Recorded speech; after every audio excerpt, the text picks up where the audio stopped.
They RTV app వార్తల్ని క్షణాల్లో చదివే అవకాశం ఉంటుంది. ఒక న్యూస్ పేపర్, ఒక టెలివిజన్ ఛానల్ మీ చేతుల్లో ఎప్పుడూ ఉంటాయి.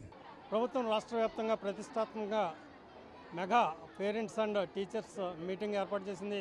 ఉమ్మడి విశాఖ జిల్లా వ్యాప్తంగా కూడా ప్రతి చోట కూడా ఈ మీటింగులు జరుగుతున్నాయి. మనం చూడొచ్చు, పెద్ద ఎత్తున ఈ కార్యక్రమానికి తల్లిదండ్రులు అలాగే విద్యార్థులు టీచర్లతోటి ఆత్మీయ సమావేశం పెట్టి దీని మీద మాట్లాడుతూ ఉన్నారు. మేడం, మనతో పాటు లోకల్ కార్పొరేటర్ శ్రావణి గారు ఉన్నారు. మేడం, చెప్పండి, అసలు ఏంటి దీని కాన్సెప్ట్ ఏంటి, అసలు ఏం చేయబోతూ ఉన్నారు? అందరికీ నమస్కారం అండి. ఈరోజు విశాఖ జిల్లాలో ప్రతి ఒక్క చోట కూడా వాడవాడలా సంబరాలు అంబరాన్ని అంటున్నాయి. సంబరం అని ఎందుకన్నానంటే ఇప్పటివరకు ఎప్పుడు కూడా మనం చూడలేదు. ఉపాధ్యాయులు కానీ పేరెంట్స్ కానీ ఆత్మీయ సమావేశం. ఈ సమావేశంలో ఏంటంటే ఇప్పటివరకు కొన్ని చోట్ల మనం చూసుకుంటే స్టూడెంట్స్కి టీచర్స్కి మధ్య కొన్ని లోపాలు ఉన్నాయి. అలాగే స్టూడెంట్స్కి పేరెంట్స్కి టీచర్స్కి మధ్య కూడా కొన్ని చిన్న డిస్టర్బెన్సెస్ ఉన్నాయి. వాటన్నిటికీ దీటుగా పిల్లల భవిష్యత్తు బాగుండాలని కూటమి ప్రభుత్వం పెద్ద ఎత్తున సంబరాన్ని నిర్వహించాయి. ఇవేంటంటే మీటింగ్ అనే దానికన్నా ఎంతో కోలాహలంగా పేరెంట్స్ అందరూ పిల్లల భవిష్యత్తు గురించి అందరూ పాల్గొన్నారు. అలాగే స్టూడెంట్స్ కానీ టీచర్స్ కానీ ఎంత బాగా జరుగుతున్నాయి. ఇవి ఏంటంటే మనం ఇప్పటివరకు చూసుకుంటే ఇలాంటివన్నీ ప్రైవేట్ స్కూల్స్లోనే జరుగుతాయి.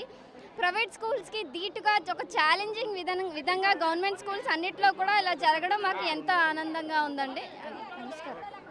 చెప్పండి మేడం, అసలు పేరెంట్స్ టీచర్స్ తోటి ఎలాంటి సంబంధాలు ఏర్పడతాయి ఈ మీటింగ్ వల్ల? అందరికీ నమస్కారం అండి. ఈ మెగా పేరెంట్ మీటింగ్ అనేది ప్రభుత్వం ప్రతిష్టాత్మకంగా ప్రారంభించింది ఈ ఏడాది. ఇది ఎప్పుడు కొనసాగించాలనేసి మేము అనుకుంటున్నామండి ఉపాధ్యాయులుగా.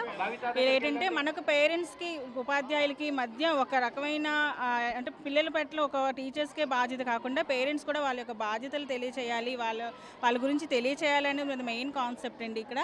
సో ఈ మెగా పేరెంట్ మీటింగ్ అనేది మా ఎన్జీ జోస్ కాలనీ హై స్కూల్లో చాలా గ్రాండ్గా మేము మేడం వాళ్ళందరూ సహకారంతో చక్కగా గ్రాండ్గా చేసుకుంటున్నాము. సో అందరికీ థ్యాంక్ యూ అండి. సార్ చెప్పండి, మీరేమంటారు, అసలు ఏంటి కాన్సెప్ట్, ఈరోజు ఏం చర్చిస్తూ ఉన్నారు మీరు పేరెంట్స్ తోటి? యాక్చువల్లీ ఇది చాలా మంచి కాన్సెప్ట్ అండి. తల్లిదండ్రులు ఉపాధ్యాయుల సమావేశం అని ఇంతకుముందు ఎప్పుడు జరిగేది, కానీ ఇంత పెద్ద తరహాలో ఎప్పుడు జరగలేదు. ఇది మంచి పరిణామం. తల్లిదండ్రులకి ఉపాధ్యాయులకి మధ్య రిలేషన్ పెరుగుతుంది.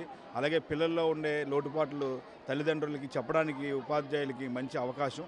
అలాగే వాళ్ళ యొక్క ఎందులో ల్యాకింగ్ ఉన్నారో, ఎందులో ముందుకు వెళ్తున్నారో, వాళ్ళు ఎందులో సహకరించాలో అని చెప్పడానికి ఇది ఒక మంచి అవకాశం. డైరెక్ట్గా ఫేస్ టు ఫేస్ తల్లిదండ్రులతో మాట్లాడే అవకాశం ఉంటుంది ఉపాధ్యాయులకి. ఇది చాలా మంచి పరిణామం. దీనివల్ల వాళ్ళ యొక్క లోటుపాట్లు తెలుసుకోగలుగుతారు సార్. చాలా మంచి, ఇది ఒక మంచి ఉత్తమం సార్. సో ఒకటే చెప్తా ఉన్నారు, ఉపాధ్యాయులంతా తల్లిదండ్రులతో ఎప్పుడైతే సన్నిహిత సంబంధాలు ఏర్పడదో అది విద్యార్థుల భవిష్యత్తు మీద ఆధారపడి ఉంటుంది. ఈ నేపథ్యంలోనే ప్రభుత్వం ప్రతిష్టాత్మకంగా ఈ కార్యక్రమాన్ని నిర్వహించిందని కూడా ఇక్కడ చెప్తూ ఉన్నారు. విశాఖపట్నం నుంచి కెమెరామెన్ అజయ్ తో వర్మ ఫర్ ఆర్టీవీ. మరిన్ని వీడియోస్ కోసం ఛానల్ ని సబ్స్క్రైబ్ చేయండి. లేటెస్ట్ అప్డేట్స్ కోసం వాట్సాప్ ఛానల్ ని ఫాలో చేయండి. అండ్ లింక్ డిస్క్రిప్షన్ లో ఉంది.